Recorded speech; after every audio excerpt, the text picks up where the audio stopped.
दोस्तों नमस्कार। राहुल गांधी सोचते हैं कि ये देश वही चला रहे हैं।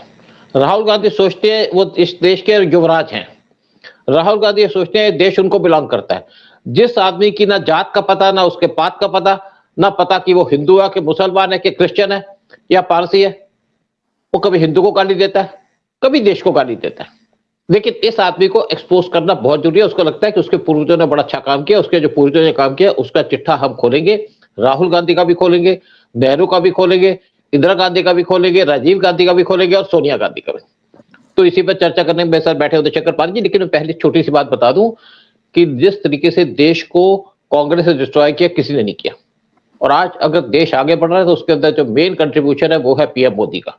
तो सबसे पहले हम बात करते हैं राहुल गांधी की, और बात करने के हमारे साथ बैठे उदय शंकर पांडे जी। उदय शंकर पांडे जी, राहुल का जो चिट्ठा उसको थोड़ा खोलिए, फिर हम आगे बात करते हैं। सर, एक तो हम उस युग के हैं जिन्होंने मतलब मैंने अपनी आंखों से नेहरू जी को देखा है, इंदिरा गांधी जी को देखा है, राजीव गांधी के साथ मेरे इंटरैक्शन हुए हैं। लेकिन मेरा सौभाग्य सौभाग्य यह है कि कभी इस पप्पू को नहीं मिला मैं कभी, और भगवान ना करे मैं इसको कभी मिलूं भी, क्योंकि मैं जो जट आदमी हूं, मैं तो सीधा मुंह पे बोलने वाला आदमी हूं बिल्कुल। सर, ये डिस्क्रिप्शन शुरू करने से पहले मैं बताऊं कि कल इजरायली पार्लियामेंट के अंदर यहां पर मोदी जी की स्पीच हुई। मोदी जी की ठीक स्पीच होने से पहले वहां का ऑपोजिशन वॉकआउट कर गया, और जैसे ही वह अपना इजरायली प्राइम मिनिस्टर ने वेलकम किया मोदी जी को, उनका ऑपोजिशन का लीडर वापस आया हाउस के अंदर, and he came and he welcomed Modi ji. ये देश का मामला है, it is very important to welcome him. So he came and welcomed him. This is called maturity. अगर आपको इमेच्योरिटी देखना है तो आप इस कैरेक्टर को देखिए जिसका नाम है राहुल गांधी। जो राहुल गांधी मतलब सारी बुरी चीजें इसने अपने पूर्वजों से ली हुई हैं। नेहरू जी में ऐसा नहीं कि नेहरू जी में जो बुरी आदत है, सबसे बड़ी बुरी आदत थी कि he never used to consult his people, जो उसको दिल में आ गया वो करता था। क्या वही राहुल करता है। इंदिरा गांधी की जो एक पेट्रियोटिज्म और देशभक्ति जो थी, काश उसका कुछ भी एक अंश इस आदमी के अंदर रहता। और आपने तो एक आज सबसे बड़ा मुझे मुश्किल काम दिया, पता है, कि आपने मुझे बोला यार एक लिस्ट बनाओ कि इस आदमी ने कौन कौन से सच बोले हैं या कौन कौन से झूठ बोले हैं। सर, वो लिस्ट क्या बनाएंगे, क्योंकि इसने जो भी कहा है वो झूठ ही बोला है। चाहे वो इलेक्शन कमीशन के अगेंस्ट हो या आर्मी के अगेंस्ट हो या हमारी आर्मी के अगेंस्ट हो या हमारे माने किसी भी गवर्नमेंट बॉडी हो, उनको बदनाम करने में और झूठ। अब ये झूठ बोलने का इसका लॉजिक मुझे समझ नहीं आता, जबकि लोग जान रहे हैं कि भाई तुम झूठ बोल रहे हो। ये क्या लालच में कर रहे हैं? लालच भी नहीं है इसको। ये इसका that is a part of his characteristics. ये इसका नेचर बन चुका है, नेगेटिव बात करना, झूठ बोलना। देश को नुकसान होता है तो होने दो, वो तो ये भी नहीं बात सुनते। और एक मैंने बात और सुनी है, ये तीन अपना सोनिया गांधी और उसकी बेटी, और ये ना कभी भी कोई बाहर का कोई आदमी सपोज उनकी मीटिंग के अंदर बैठा हुआ है तो they to keep the secrecy they talk in Italian. It is so shocking. Hindustan में इतने साल रहने के बाद उनकी माँ ने उनको यही सिखाया है कि हम लोग की जो घरेलू बातें हैं हम इटालियन भाषा में बात करेंगे। तो ये तो उसकी परवरिश है, पता नहीं किस संगत में बड़ा है। पूरी जिंदगी भर जेल के अंदर सड़ने वाला था बिकॉज ऑफ कैरिंग ड्रग्स। वो बच गया, हमारे वाजपेयी जी ने बचा दिया उसको। सर, इस सारे दुर्गुण इसके अंदर पड़े हुए हैं और उसको ये भी नहीं आज तक समझ नहीं आया। एक तो क्या है, रिलक्टेंट पॉलिटिशियन है। उसको ये भी नहीं पता कि ऑपोजिशन ऑफ लीडर का मतलब क्या है ना। कल ही एक एग्जाम्पल मैंने जैसे बोला ना कि look at that Israeli opposition. भाई कम से कम आप देश के लिए कुछ नेगेटिव बात नहीं करेंगे, देश को बदनाम नहीं करेंगे, और नंबर 1 काम इसका यही है, वो देश के अगेंस्ट ही बात करता रहता है। वो जेन जी का करके भैया किस तरह से बगावत हो जाए, किस तरह से मोदी जी हट जाए। अरे मोदी जी हट जाएंगे, तुम आ जाओ, लेकिन पहले काबिल तो बनो। Why are you behaving like an enemy of this nation? एक कट्टर दुश्मन की तरह बात कर रहे हो, तुम्हें तो अपीसमेंट करना भी नहीं आता। आई एम टेलिंग यू, ये सबसे ज्यादा नुकसान कर रहा है जिहादियों का, ये सबसे ज्यादा नुकसान कर रहा है अपनी फैमिली का, और बर्बाद कर दिया। अभी देखिए इससे ज्यादा बेशर्मी क्या है कि आप 97 इलेक्शन हार चुके हैं और 3 या 4 आपके इलेक्शन और हो जाएंगे तो आपकी सेंचुरी हो जाएगी। वो बेशर्मी भी समझ नहीं रहा। भाई क्यों हार रहे हो?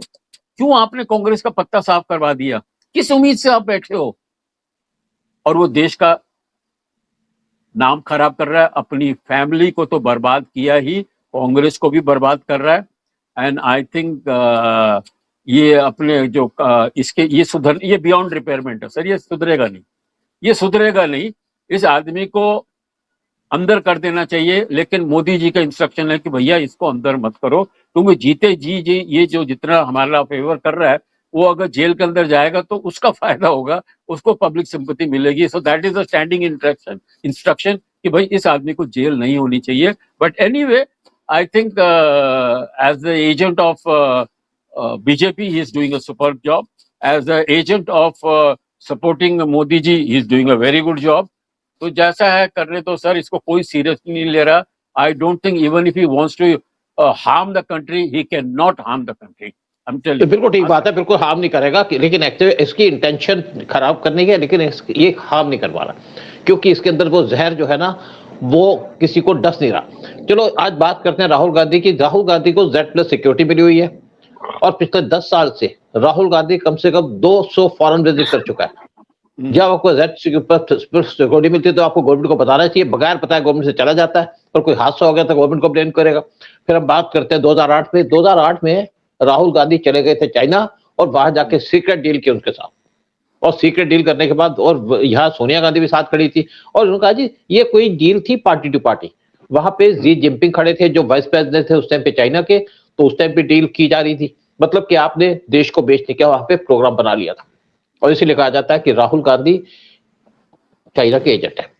फिर जब 2017 में हमारा डोकलाम पे स्टैंड ऑफ हुआ चाइना के साथ, तो ये चुपचाप चाइनीज एम्बेसडर से जाके मिलने चले गए, रात को चले गए उसके घर के अंदर, और सोचा मुझे कोई देखेगा नहीं, लेकिन वहां पे लोग खड़े थे, उन्होंने इनको देख लिया और उसके बाद हड़कंप मच गया। लेकिन इनको किसी की परवाह नहीं। जब इंडिया ने 36 रफाल खरीदे तो राहुल गांधी ने पीएम मोदी के खिलाफ करप्शन का चार्ज लगाया, लेकिन बाद में सुप्रीम कोर्ट ने इनको पुल अप किया। सॉरी मेरा गला खराब है, फिर से टॉलरेट करिएगा। लेकिन उसके बाद राहुल गांधी चुप हो गए। फिर अगस्त सितंबर के अंदर राहुल गांधी नेपाल के अंदर गए, एसपीजी की टीम उनके साथ गई, क्योंकि जब फॉरेन जाते हैं तो एसपीजी की टीम साथ जाती है बगैर आर्म्स के। लेकिन उसके बाद एसपीजी को वहीं छोड़ करके ये चले गए कैलाश टेम्पल विजिट करने चाइना के अंदर, और चाइनीज पीएलए के साथ जाकर के कैलाश टेम्पल के अंदर बाहर फोटो खिंचवाई। अंदर नहीं गए क्योंकि ये हिंदू तो है नहीं जो पूजा करेंगे, और उस टाइम पे इलेक्शन के टाइम में बताना चाहते थे मैं हिंदू हूं, मुझे वोट दीजिएगा। फिर 2019 के इलेक्शन से पहले राहुल गांधी ने कैंपेन करना शुरू कर दिया, चौकीदार छोड़। ऑल्दो राहुल गांधी और उनकी मां सोनिया गांधी करप्शन के अंदर इन्वॉल्व है, लेकिन ये दूसरे को चार्ज लगाते हैं कि आप करप्ट हैं। करप्ट आप है, पिताजी इनके करप्ट थे बफोस केस के अंदर, और कांग्रेस की बहुत सी डील्स हुई डिफेंस की, जिसपे पैसा खाने की बात थी। लेकिन जब गवर्नमेंट टू गवर्नमेंट डील होती है तो पैसा मिलता नहीं है। आजकल जितनी भी डिफेंस की कंपनियां, जो बड़ी बड़ी कंपनियां, उनका गवर्नमेंट से कनेक्शन है, तो इनको एक्सपोज हो जाते थे। जैसे ये हेलीकॉप्टर ले रहे थे, वीआईपी हेलीकॉप्टर, लेकिन आर्मी के लिए इनको बुलेट प्रूफ जैकेट लेने पे दिक्कत थी, हेलमेट लेने में दिक्कत थी, जूते लेने में दिक्कत थी, लेकिन अपने लिए वीआईपी हेलीकॉप्टर लेना था।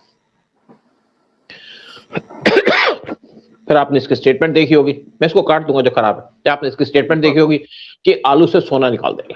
ऐसा बदतमीज आदमी, ऐसा घटिया आदमी, आप क्या बात करेंगे ऐसो की। फिर राहुल गांधी नशे हाँ में बोल नीचे ड्रग नशे बोले या कुछ बोले। फिर 2022 में राहुल गांधी नेपाल चले गए और वहां जाकर के एक नाइट क्लब में बैठे थे और वहां इनकी फोटो आई एक लड़की के साथ। बाद में पता चला कि वो चाइनीज एम्बेसडर है नेपाल के अंदर, जू जाओ हाई हुई, उसके साथ मीटिंग हो रही थी।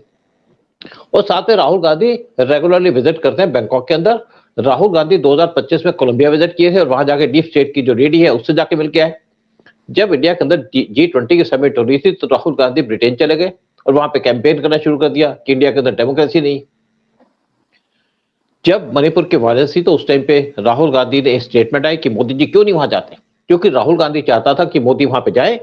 और रॉ ने मोदी को बता दिया कि आप जाएंगे तो आप पे अटेम्प्ट हो सकती है, लाइफ की लाइफ पे अटेम्प्ट हो सकती है, वहां से एरिया हिली एरिया है, वहां जाएंगे तो कोई आपको शार्प शूटर गोली मार सकता है। और राहुल गांधी यही चाहते थे पीएम को गोली मार दी जाए और इसीलिए पीएम मोदी को बार बार कह रहे थे आप चाहिए मणिपुर, पीएम मोदी नहीं गए।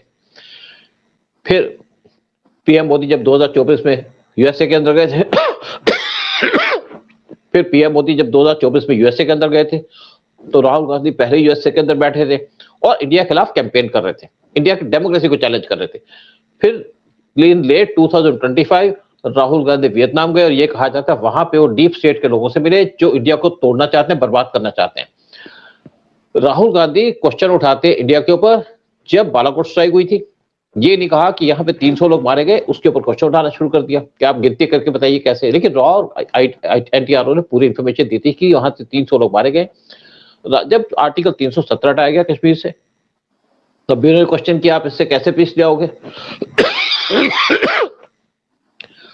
लेकिन उसके बाद जब पीस आ गई तो ये अपनी फैमिली के साथ जाकर के लेक के अंदर जाकर के वोटिंग करने लग गए। पहलगाम अटैक हुआ तो अप्रैल 2025 में तो राहुल गांधी और फैमिली ने चार्ज किया कि ये तो गवर्नमेंट का फेलियर है। उन्होंने कोई सिंपैथी नहीं दिखाई हमास के साथ, उन्होंने कोई सिंपैथी नहीं दिखाई लोगों के साथ, लेकिन हमास के साथ सिंपैथी दिखाई जब इजराइल ने उनको मारना शुरू कर दिया।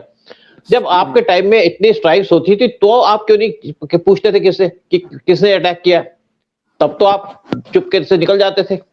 26/11 भी आपके टाइम में हुआ। जब ऑपरेशन सिंदूर हुआ तो राहुल गांधी ने क्वेश्चन किया था आर्मी को ऑपरेशन सिंदूर के बारे में।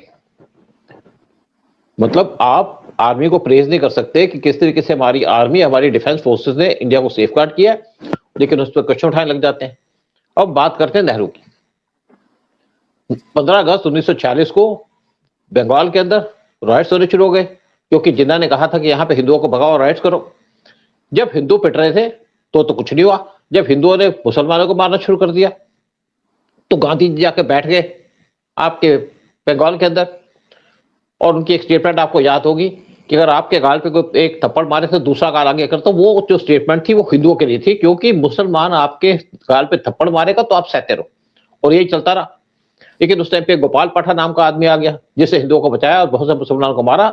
जब मरने लगे तो गांधी जी वहां जाके बैठ गए।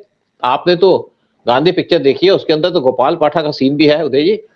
जी बिल्कुल। जब इंडिया का पार्टीशन हुआ तो उस टाइम पे हिंदू का मैसेकर होने लग गया। तब लोग सोच रहे थे कांग्रेस बचाएगी, कांग्रेस ने किसी को नहीं बचाया। फिर लाहौर जहां पे मेजोरिटी हिंदू थी वो पाकिस्तान ने लेने की कोशिश की तो चुपचाप आपके नेहरू जी कोने में बैठ गए और वहां पे हिंदुओं को भागना पड़ा और लाहौर चला गया पाकिस्तान के पास। जब पार्टीशन हुआ तो नेहरू ने चिट्ठी लिखी यूपी के सीएम को कि यहाँ पे जितने मुसलमान हैं इनको जाने दो, जाने ना दो, रोको इनको, क्योंकि वो चाहते, उसको पता था कि ये मेरे फ्यूचर के अंदर वोटर्स बनेंगे जो मुझे इलेक्शन जिताएंगे। फिर जब मऊ के मुसलमान वो जाना चाहते थे पाकिस्तान के अंदर तो वहां पे गांधी जी पहुंच गए और नेहरू जी पहुंच गए कि आप मत जाइए, आप यहीं पे ठहरिए। उनके ट्रक भी आ रखे थे, ये काम था इनका। फिर जब इंडिया का पार्टीशन हुआ तो उसके बाद गांधी जी ने कहा कि 80 करोड़ रुपए पाकिस्तान को दे दो क्योंकि बंटवारा हुआ, उसको कंपनसेशन दे दो, जबकि पाकिस्तान की जीडीपी उस टाइम पे हमसे ज्यादा थी। और 80 करोड़ की जो आज वैल्यू है वो है 80,000 करोड़ की, क्योंकि उस टाइम पे रुपए के अंदर 100 आने आते थे या 16 आने आते थे और उसके अंदर थैले आते थे। हाँ, थैला आता था। उसके बाद फिर यहाँ पे जब एक बंदूकधारी ने गांधी का मर्डर कर दिया क्योंकि कहता है हमारे लोग भूखे मर रहे हैं, तुम कहते पाकिस्तान को 80,000 करोड़ रुपए दे दो। फिर एक और बात की, बलूचिस मिलना चाहते थे इंडिया के अंदर, लेकिन नेहरू ने कहा मुझे आपकी जरूरत नहीं, आप अकेले रहिए, उनको छोड़ दिया। आज वहां पाकिस्तान के अंदर लड़ रहे हैं पाकिस्तान की गवर्नमेंट से कि हमें इंडिपेंडेंस चाहिए। हाँ आप बताइए, फिर मैं करता हूँ बात आगे।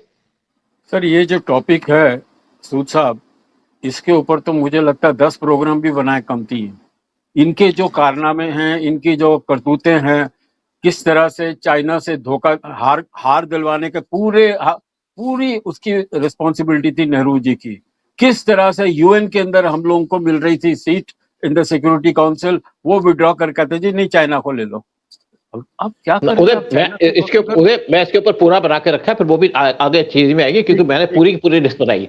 फिर हाँ सर, ओमान ने कहा कि गवादर पोर्ट आप ले लो, क्योंकि ओमान पोर्ट उस टाइम पे ओमान के कब्जे में था गवादर पोर्ट, लेकिन नेहरू ने मना कर दिया। नेहरू ने पीओके पाकिस्तान को दे दिया।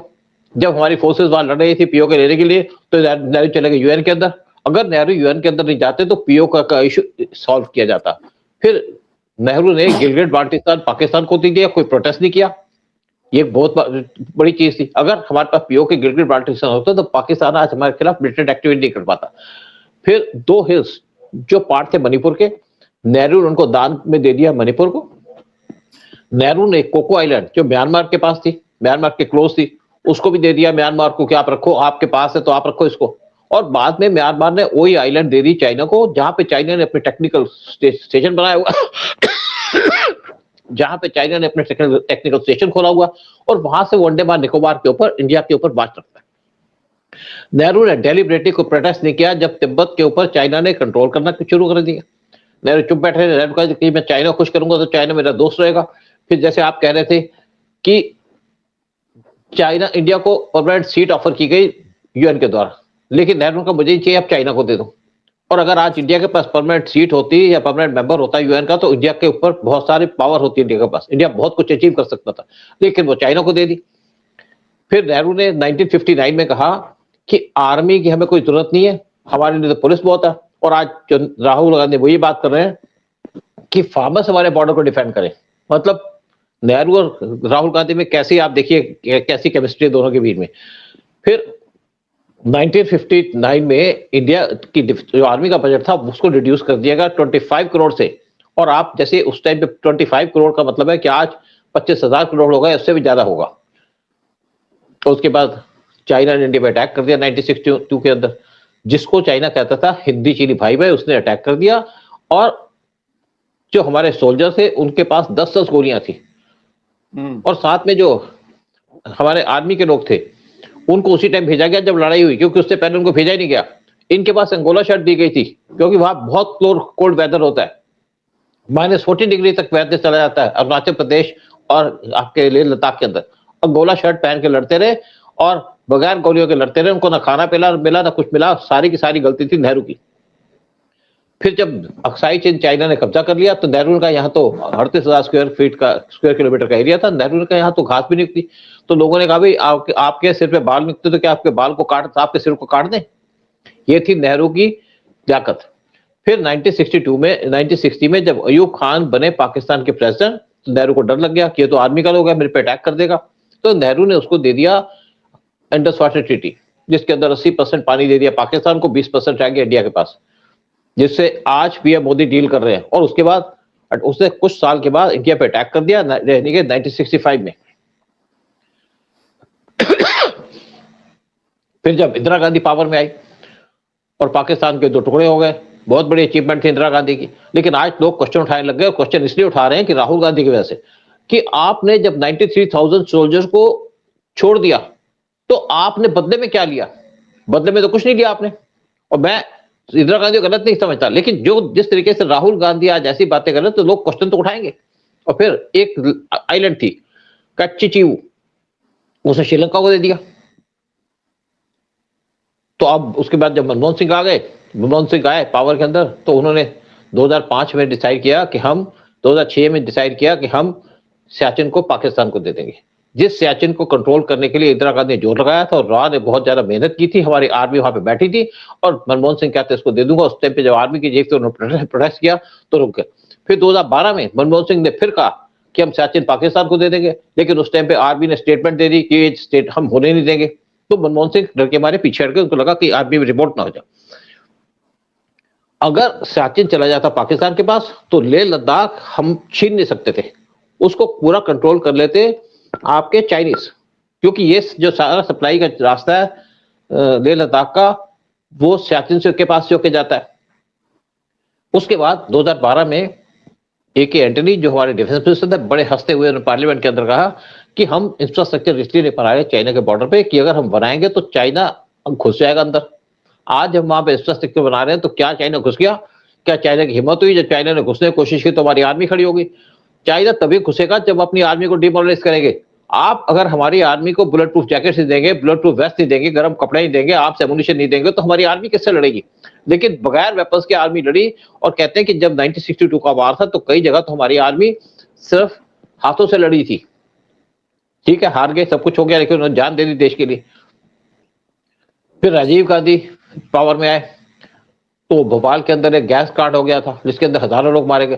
तो राजीव गांधी ने चुपचाप जो लोग इसमें इन्वॉल्व थे, जो फॉरेनर थे, उनको यहां से निकाल दिया कि जाओ ऐश करो, आपने मार दिया कोई बात नहीं, हमारे देश के लोगों की जान कोई कीमत ही कोई नहीं है।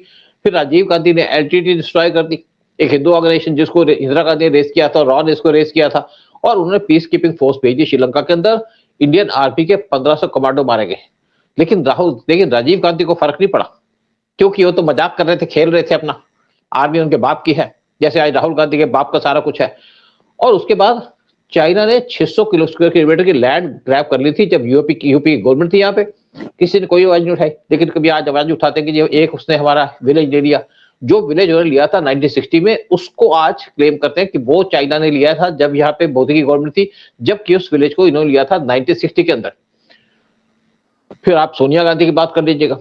सोनिया गांधी की पूरी इन्वॉल्वमेंट थी, जो फेक करेंसी का एजेंडा चल रहा था। एक कंट्रैक्ट किया गया था इसको प्रिंटिंग का, जो फर्म यूके के अंदर बेस्ड थी, और वो थी इटालियन कंपनी, और वहीं पे पाकिस्तान के नोट भी छापा करते थे। और वहां से जो नोट छपते थे वो जाते थे पाकिस्तान के अंदर, और वहां से जो फेक करेंसी के नोट इंडिया के अंदर घूम के आते थे। और इसके अंदर सारा का सारा हाथ था कांग्रेस का, यानी कि राहुल की मम्मी का हाथ था। लेकिन आप उनको पकड़ नहीं सकते क्योंकि उसने पेपर पे तो साइन किया नहीं। फिर 2008 में एक सीक्रेट एग्रीमेंट किया गया राजीव गांधी फाउंडेशन के बिहाफ पे, जिसके अंदर राहुल गांधी का सेल आउट एग्रीमेंट था। ये है इनका कच्चा चिट्ठा, है तो बहुत कुछ और आगे, लेकिन हाँ, काम की शॉर्टेज की वजह से, हम सोचते हैं टाइम की शॉर्टेज की वजह से हम इसको कंट्रोल कर रहे हैं। और ये आदमी जो देश को बेचना चाहता है और दूसरों पर इल्जाम लगाता है कि आप देश बेच रहे हो, आप फॉरेन जाते हो देश को बेचने के लिए, आप इंडिया के खिलाफ एजेंडा चलाते हो, पार्लियामेंट को आप चल नहीं देते, और आप देश के सेवक बनना चाहते हो। हाँ, कुछ कहिए, फिर हम प्रोग्राम खत्म करते हैं। सर हाँ, एक्चुअली कहना तो बहुत कुछ है, लेकिन पहली बार मैं इस YouTube में मैं ये रिवील कर रहा हूँ कि कई बड़ी कड़वी बातें हैं राहुल के बारे में जो आज तक मीडिया में आई नहीं। नंबर 1, ये आदमी कौन से क्लब में जाता है थाईलैंड के रेगुलरली, और क्यों जाता है, उसके पीछे बहुत लंबी कहानी है। नंबर 2, एक स्वीट है, पूरा बुक रहता है इनका 12 महीने इन ताज, और ये भी मुझे कुछ एयर होस्टेस की एक लड़की थी, उसने मुझे बताया था। और वहां के कुकर्म होते हैं, क्या कुकर्म होते हैं वहां पर रात को तो वो भी उसके अंदर राजीव का नाम उन्होंने लिया था। So if there is any time inquiry I am ready to give the proof, वो होते हैं सर। अब इतने शॉकिंग चीजें हैं, इतनी शर्मनाक बातें हैं, और इतनी सारी बातें हैं कि मैं कहा ना कि 10 प्रोग्राम भी करेंगे तो वो पूरा नहीं पड़ेंगे। I think let us wind up and let us hope कि इनको तो सद्बुद्धि आएगी नहीं, लेकिन हाँ ये कम से कम ये इनकी दिशा थोड़ी ठीक हो जाए, बहुत अच्छा। दशा तो इनकी सुधरेगी नहीं कभी भी आके। सो और इसके साथ अपील कर देते हैं। हाँ, बिल्कुल अपील करता हूं लोगों से, इसको वीडियो को शेयर कीजिएगा, चैनल को सब्सक्राइब कीजिए। लेकिन एक बात बता दूं कि दिशा और इनकी जो डायरेक्शन वो चेंज कभी नहीं होगी, इसी तरीके से रहेगी, क्योंकि इनका संतुलन बिगड़ चुका है, ये मेंटली डिस्टर्ब हो चुके हैं। इनको लगता था युवराज है ये। और दूसरी बात है कि राहुल गांधी, आप बताइए आपकी कास्ट क्या है, आप क्या हिंदू है, कि मुसलमान है, क्रिश्चियन है, क्या आप पारसी हैं?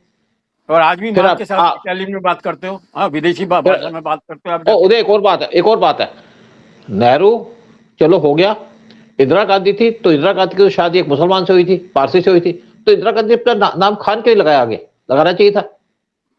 लेकिन जब राजीव गांधी हुआ तो राजीव गांधी का नाम गांधी को छोड़ के खान होना चाहिए था। उसके बाद जब आपके राहुल गांधी आ गए तो राहुल गांधी का नाम खान होना चाहिए था। फिर माँ इसकी क्रिश्चियन है बाप का पता नहीं कि बाप आपका पारसी है कि बाप इसका हिंदू है कि बाप इसका मुसलमान है, तो फिर भी आप लगाए जा रहे अपने नाम के पीछे गांधी।